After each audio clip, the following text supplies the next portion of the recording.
Hi guys, welcome back to the channel. And we have here a 2015 BMW X5. This is the X-Drive 35i. I believe this is a 3-liter turbo, twin turbo engine. So this car came, I believe it was it's couple or maybe 3 other shops, maybe couple, and it came to us as a referral from the last shop, the second shop. And the situation with this car is dying batteries, pretty much. Or they didn't know what it was, but the customer claimed dying. The car was just dying, going dead, no electricity. And the first thing that I actually tried to see, they also stated that they replaced the batteries. So the batteries are brand new, and they replaced the other shop. I guess the first shop replaced the alternator. And I, of course, tried to look around, to kind of guess what is going on. And of course, I had to get the story from the owner, the complete story, because see, the situation is you have to get to the beginning, because it's this car has been already to 2 other places, and I'm not, you have to start from somewhere, obviously. So just like a detective. So going back to try to get the story, the owner told me that the car just started dying, so it wasn't like there was another problem. So in this case, I am assuming, that the story is true.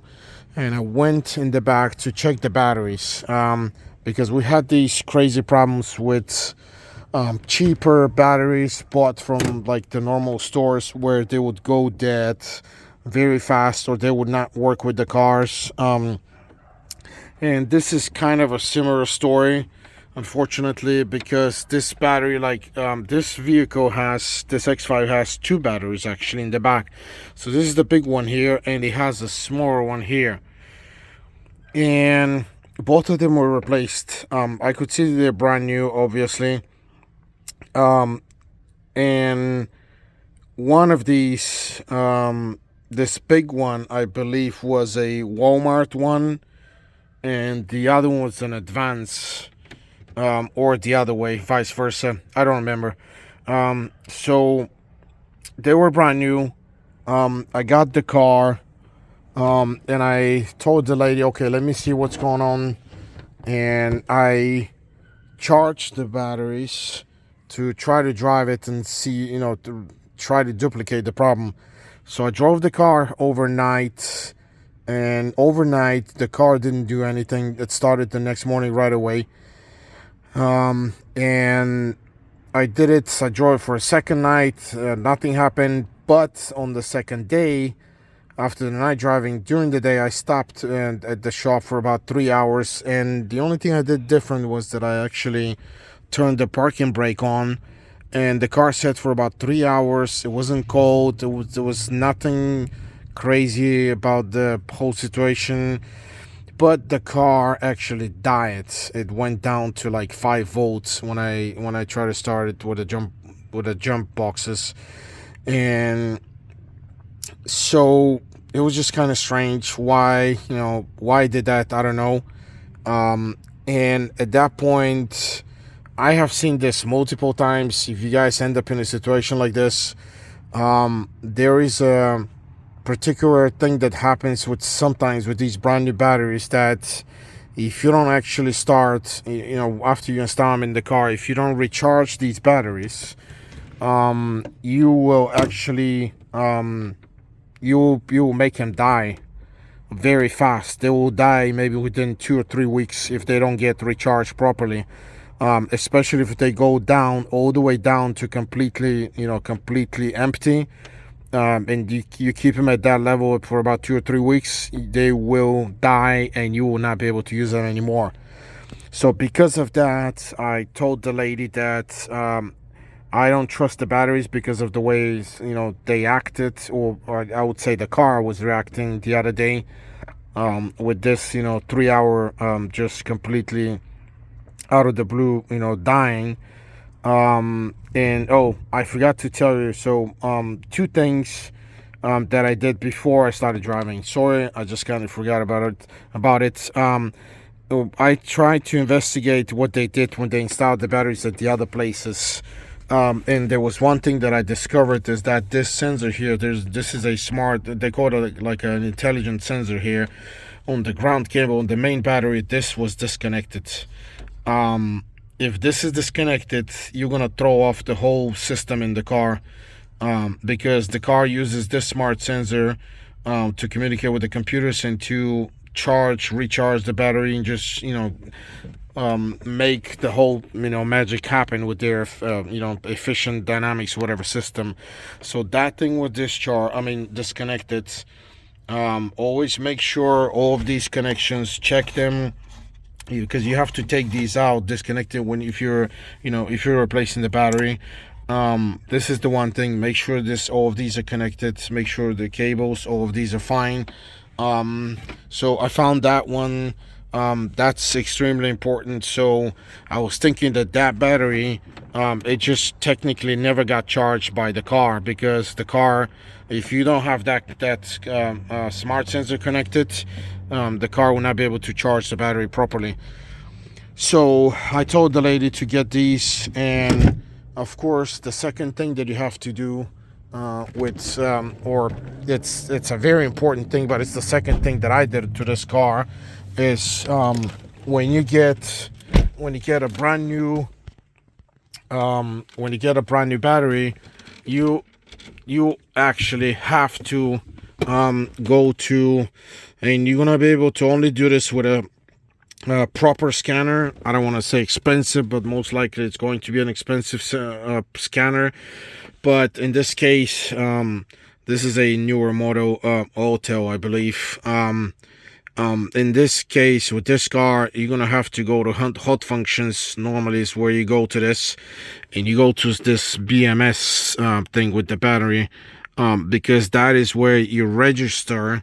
It's called registration of the new battery, and it's basically right here, register battery exchange. And you have auxiliary battery for PCU, register battery exchange. Also, that is for the second smaller one, which is not small at all. It's half the size of the big one. But both of these procedures must be done. If you do not do that, you will not be able to run the car properly, because the car will not know that it's a new battery. You can read about this online. It's extremely important, because again, your BMW is not going to run the way it's supposed to run. And okay, the car went to sleep. So this is what it does. It'll give you the option of history, blah blah blah, display distance, register the battery replacement. So you do this, and then you click continue, blah blah blah, and then it does this procedure. I'm not gonna do it because I already did it. I don't want to do it again. It doesn't make sense, because I'm trying to actually drive this car, so I can proceed to or end cancel. No, okay, proceed in the function. Okay, that's fine. So again, you have to do these two procedures in order to basically return to a normal working operation of this vehicle, of this BMW. So this is the thing. This is the actual logic that should be used when you try to diagnose a BMW if you end up in a situation like this. Even though the lady didn't understand, it's normal. Customers are not supposed to know what's going on with their car, or obviously that's why you end up going to a shop. But I explained to the lady the situation with the battery, and she ended up actually going to get she replaced or exchanged the batteries for new ones, and I just installed the new ones, and I already registered the new batteries with the car again, because I did it for the other batteries thinking that maybe it will help. But after that, I didn't trust the other batteries, even though they were like 1 month old. I believe something was wrong with the batteries. Now there's also the situation where, this version of events where you could actually get a defective battery from out of the door, and this could also be the case. So instead of trying to get thrown into these crazy, spider webs where it's like, oh, what's going on with this? Maybe it's a module, this and that. Try to always, guys, go from the basics first. Investigate where the story starts and where it is now, so you can possibly kind of try to fix the stuff, the wrong stuff that the other shops did. Or, in my case it's the other shops, but in your case it could be the owner, or it could be the shops, or it could be just something that you start from again, from a fresh point of start, because this is where you start. And obviously you go from here to see whether this situation is going to get worse, or it's going to guide you to that there is actually a problem with the car. According to the lady, there was no problem. The car just started dying. The batteries were old, and I never got this. Well, I started getting the discharging thing on the first set of batteries, which brought me to the point that something's going on with those batteries. Because it also could be the car, but again, I want to start clean. And I started by replacing these batteries and connecting everything properly, making sure all the wires are there where they're supposed to be, registering the batteries, and this is fine so far. And I'm gonna leave this. I'm gonna park, obviously, the car overnight again. So this is gonna be the actual first night on the first batteries, or the second set of batteries. And I am kind of almost convinced that this was the problem. It was just that sensor wasn't connected. This procedure wasn't done. So these two will amount to the problems that this car was creating.